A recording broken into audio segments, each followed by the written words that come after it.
கர்த்தருக்குள் பிரியமானவர்களே, ஆண்டவராகிய இயேசு கிறிஸ்துவின் நாமத்தில் உங்கள் யாவரையும் வாழ்த்துகிறேன்.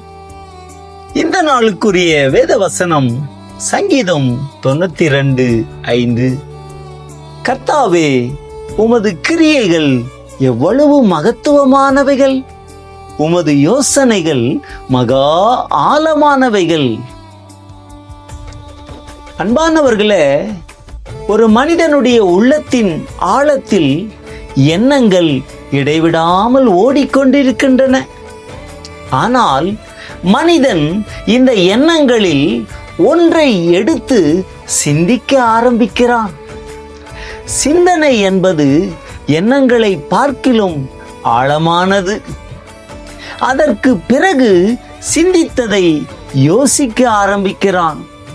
எது நல்லது, எது கெட்டது என்று யோசித்து ஒரு காரியத்தை செய்ய முடிவெடுக்கிறான். பல வேளைகளில் அவனுக்கு நன்மையாக தோன்றும் வழிகள் மரண வழிகளாயிருக்கிறது. ஆனால் மனிதனுடைய யோசனைக்கும் கர்த்தருடைய யோசனைக்கும் வித்தியாசம் இருக்கின்றன. அவரது யோசனைகள் மகா ஆழமானவைகள். உதாரணமாக, மனுஷனை சிருஷ்டிக்க வேண்டுமென்றால் முதலாவது அவனுக்கு உலகத்தை உண்டு பண்ண வேண்டும். அந்த உலகத்தை சூரியனுக்கு கீழே எவ்வளவு தூரத்தில் வைக்க வேண்டும் என்பதையெல்லாம் கர்த்தர் யோசித்திருப்பார். பூமியை சூரியனுக்கு அருகில் கொண்டு போனால் வெப்பம் தாங்காமல் மனிதன் எரிந்து சாம்பலாகி விடுவான். தூரத்தில் வைத்தால் குளிர்ந்து விடுவான் என்றெல்லாம் யோசனை செய்திருப்பார். மனிதனுக்கு எப்படிப்பட்ட உணவு வகைகள் தேவை, எப்படிப்பட்ட சீதோஷ்ண நிலை தேவை என்பதை மிக அருமையாக யோசித்து எல்லாவற்றையும் சிருஷ்டித்தார் நம்முடைய ஆண்டவர்.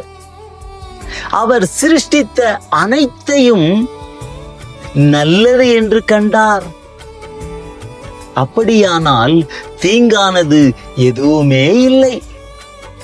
ஆகவே சிருஷ்டிப்பு அனைத்தும் அவர் யோசனையில் எவ்வளவு பெரியவர் என்பதை நமக்கு காட்டுகின்றன. அதே போல மனுஷனுடைய இருதயத்தில் உள்ள யோசனைகள் ஆழமான தண்ணீர் போல் இருக்கிறது. புத்திமானோ அதை மொண்டெடுப்பான் என்று வேதம் சொல்லுகிறது.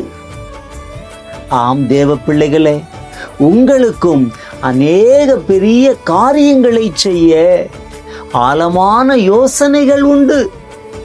கற்பனை சக்திகள் உங்களுக்குள்ளே உண்டு. அதை செயல்படுத்தி அநேக மக்களுக்கு நன்மை செய்து நாமும் சந்தோஷமாய் வாழ்வோம். செபிப்போமா? அன்பின் பரலோக பிதாவே, உம்முடைய யோசனைகள் மகா பெரிய ஆழமானவைகளாய் இருக்கிறது. அதே யோசனைகளை, கற்பனையின் சக்தியை மனிதர்களாகிய எங்களுக்கும் நீர் கொடுத்திருக்கிறீரப்பா. இன்றைக்கு அப்படிப்பட்ட அறிவு இல்லாம, யோசனை இல்லாம வாழ்க்கையில வீணாய் வாழ்ந்து கொண்டிருக்கிற, பிரயோஜனமில்லாத இருக்கிற ஒவ்வொரு பிள்ளைகளுடைய வாழ்க்கையிலே உம்முடைய யோசனைகள் வெளிப்படும்படியாய் செபிக்கிறேன். அவருடைய வாழ்க்கையிலே மாற்றத்தை காண கர்த்தர் கிருபை செய்யும்படியாய் செபிக்கிறேன். இந்த வார்த்தையை கேட்கிற ஒவ்வொருவரையும் அவருடைய குடும்பங்களையும் ஆசீர்வதிக்கிறேன். கர்த்தரை நம்புகிறவன் செழிப்பான் என்ற வார்த்தையின்படி உடைய பிள்ளைகள் செழிக்கட்டும், மகிழ்ச்சியோடு வாழட்டும். இயேசுவின் நாமத்தில் ஜெபம் கேளும் நல்ல பிதாவே, ஆமென். God bless you.